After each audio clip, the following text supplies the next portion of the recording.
জলপাইগুড়ি সদর হাসপাতাল এলাকার একটি কোয়ার্টারে আগুন লাগার ঘটনায় চাঞ্চল্য ছড়ালো রবিবার সন্ধ্যায়। জানা গিয়েছে, সাফাই কর্মীদের একটি কোয়ার্টারে হঠাৎ অগ্নিকাণ্ডের ঘটনা ঘটে। ঘটনায় এলাকার অনেকেই আতঙ্কিত হয়ে পড়েন।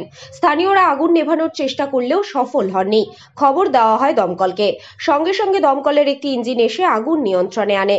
ঘরের মধ্যে থাকা লেপ, তোশক, কাঁথা, বিছানা সহ সবকিছু পুড়ে যায়। দমকলের তরফে জানানো হয়েছে, সম্ভবত শর্ট সার্কিটের ফলেই এই অগ্নিকাণ্ডের ঘটনা। তবে সময় মতো ঘটনাস্থলে দমকলের ইঞ্জিন পৌঁছানোয় বড় ক্ষতির হাত থেকে রেহাই পেয়েছে এলাকার অন্যান্য কোয়ার্টারগুলি।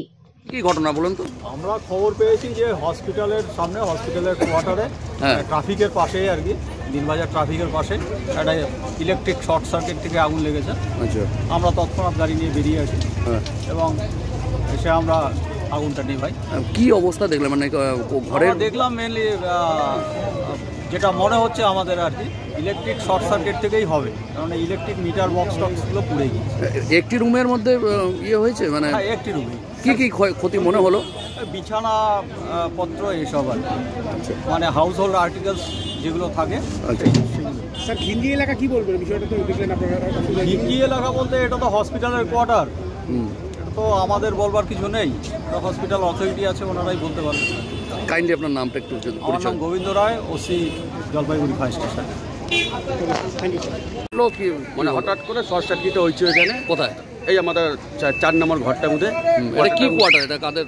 এটা সুপার কোয়ার্টার বলে, এটা হাসপাতাল। হাসপাতাল সুপার কোয়ার্টার এটা। হ্যাঁ, তো হঠাৎ করে যে সবাই দৌড়াদৌড়ি করতে, আমি দৌড়াই আসলাম, দেখলাম একটু আগুন লাগে। তারপরে আমরা হসপিটালের কল সেন্টার ওখানে দৌড়াই গেলাম। ওখানে কল সেন্টার লোকগুলোকে ডাকি নিয়ে আসলে ওরা লাইনটা বন্ধ করলো। ওরা ফায়ার ব্রিগেড ডাইকে লাইনগুলো সব কিভাবে আগুনটা লাগছে কি ওই শর্ট সার্কিট মতো।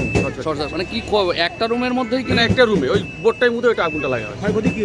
কয়েকটি হয়েছে, শুধু বিছনা টিছনা ছিল ওইটুকু। আচ্ছা, মানে ইলেকট্রিকের ওই বোর্ডের থেকে? বোর্ডের থেকে আগুনটা লেগে গেছে। ইলেকট্রিসিটি বোর্ড আছে, কল সেন্টার থেকে আসলে লোকজন লাইন টাইন সব বন্ধ করছে। মানে বড় বড় ঘটনা ঘটতে পারতো, মানে সময় মতো ফায়ার ব্রিগেড? আর সময় মতো ফায়ার ব্রিগেড আছে, সময় মতো কল সেন্টার থেকে লোক আসছে, সব এগুলো সব তৎকাল এগুলো তাড়াতাড়ি ঠিক করা হয়েছে। বললাম, স্থানীয়রা কি প্রথমে কি ভয় পাইছিল, আতঙ্ক পাইছিল ওরা? আগুন নেভানোর কাছে কি স্থানীয়রা প্রথমে? আমরা জানতে পারছি কি আগুনটা লেগে আছে। আমরা তাড়াতাড়ি কল সেন্টার যাই, ওখানে তাড়াতাড়ি লোককে টাকা। কটা ইঞ্জিন এসেছিল ফায়ার ব্রিগেড? একটা আসছে। আপনার নাম আর পরিচয়টা একটু বলুন। আমার নাম হলো, ডাক নাম হলো পিকুর, আর নাম হলো রঞ্জন বাসমু। আপনি কি করেন? আমি হসপিটাল সুপারভাইজার।